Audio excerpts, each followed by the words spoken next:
Here is the start of today's paddle, the boat ramp at Roaring Run, just upstream from Apollo, Pennsylvania, on the Kiskiminetas River.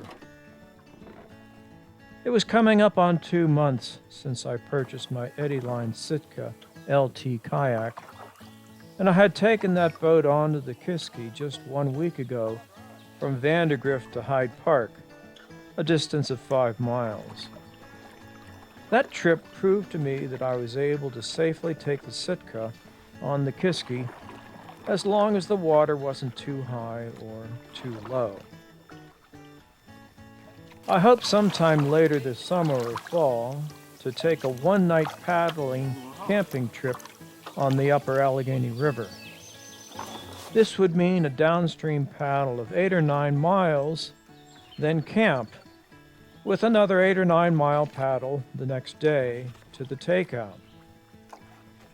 Although I had paddled my Sitka 9 miles on the Shenango River in Pennsylvania 1 month ago, I wanted to paddle the boat on a larger and more lively river in anticipation of a trip on the Allegheny.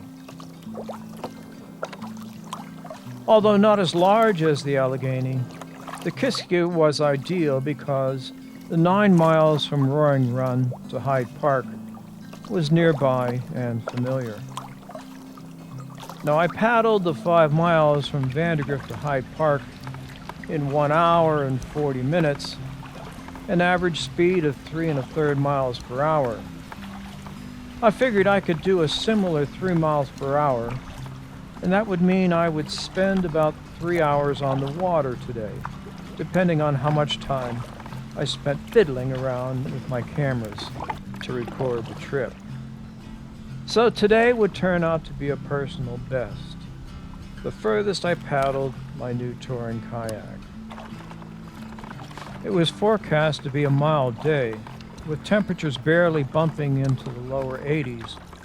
But for me, more importantly, it would be overcast for most of the afternoon, sparing me from the burning sun. Now, it is interesting that I pass under so many abandoned railroad bridges and crumbling bridge piers along the way. It just goes to show how important the railroads once were to this area and how much they followed the waterways. Now, this is the First Street Bridge in Apollo. The first and the most significant riffle of the trip begins right before you pass underneath it. This shallow portion of the stream being an ideal place to locate a bridge. Although not even classified as a Class 1 rapid, you could certainly get into trouble if you hit a rock and turn sideways to the current. So you have to pay attention, as my frantic paddling is testament to. In these shallows, my carbon fiber paddle makes a distinctive hollow sound as the tips of its blade hit gravel instead of deeper water. You may also hear the hull of my boat scrape along the bottom and hit a few rocks along the way.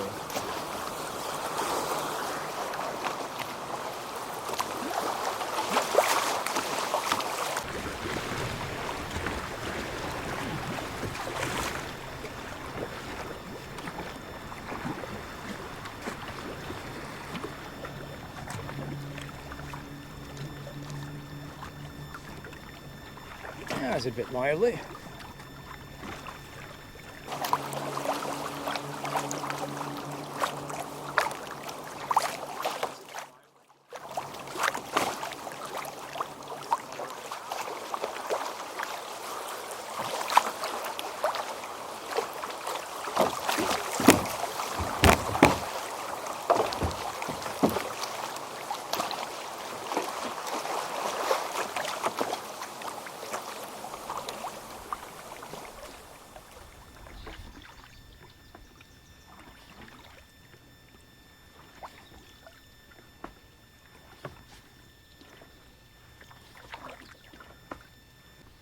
Unfortunately, all the waterways of western Pennsylvania are now almost continuously lined with the invasive Japanese knotweed, something that was unknown during my youth. Another thing that was different for me today was that I wasn't alone on the water. Being a sunny and warm day on a holiday weekend, there are plenty of others out enjoying the waters of the Kiski.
Have to keep up some forward speed so that you can maneuver. Without speed, you can't maneuver. Paddle, paddle, paddle. With the water this low, there's half-submerged rocks that suddenly appear. You have to be ready for them.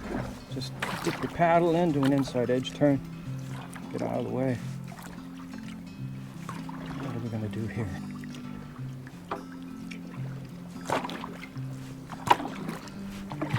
We'll go way by the shore here.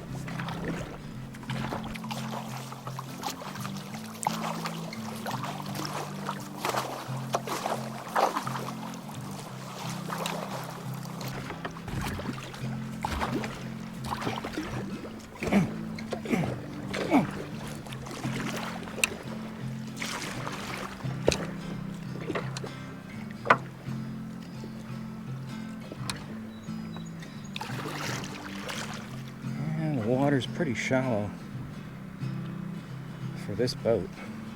Dragging bottom a lot. But that's why I bought this boat, to take it out on the Kiski.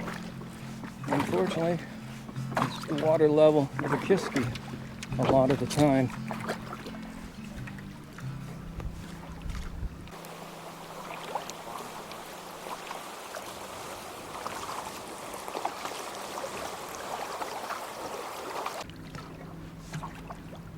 Must be the wind pushing me around. Tailwind, I can't feel it.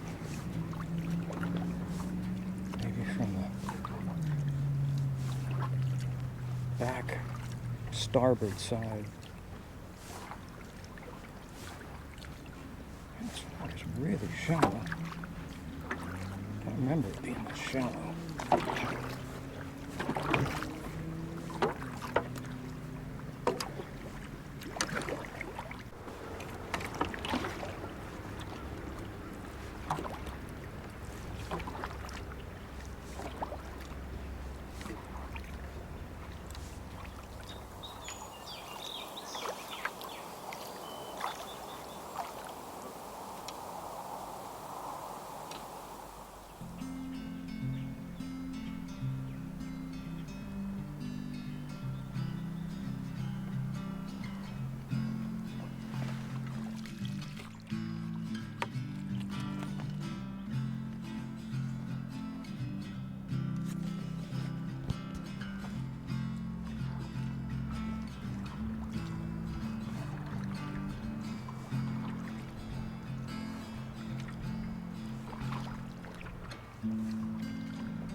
I figured that I was about halfway through today's adventure, so I found a shallow shoreline to land the boat, get out, stretch my legs, pee, and change the batteries in the cameras.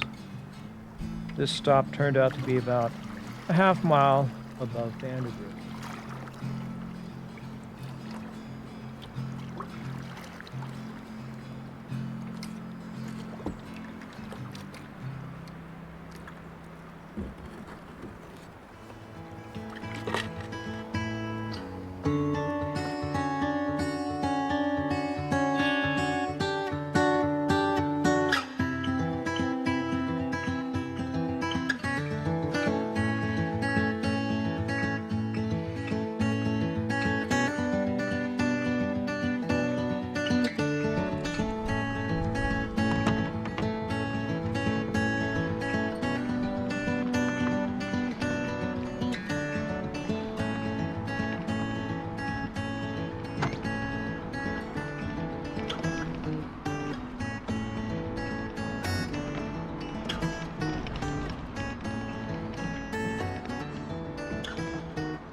Here I'm coming up on the bridge in Vandergrift that takes Dime Road, State Highway 66, across the Kiski. I was now entering a very popular stretch of the river, with many people in bright orange-red boats that were rented from the river's edge canoe and kayak. These holiday boaters spent much of their time simply floating or paddling very slowly. Quite a difference from the measured and consistent pace that I was doing. But still, we were all enjoying the river in our own way. Although it did appear odd and comical at times when I zoomed past people lounging with their legs up on the sides of their boats, cans of beer in hand. I'm becoming quite familiar with this stretch of the Kiskiminetas between Vandergrift and Hyde Park, having traveled it perhaps a dozen times. I have a couple of other videos that show me paddling this part of the river, so I won't spend a lot of time on it, merely recording how much fun others were having on the water today.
just one more riffle, and this one is just above the takeout boat ramp at Hyde Park.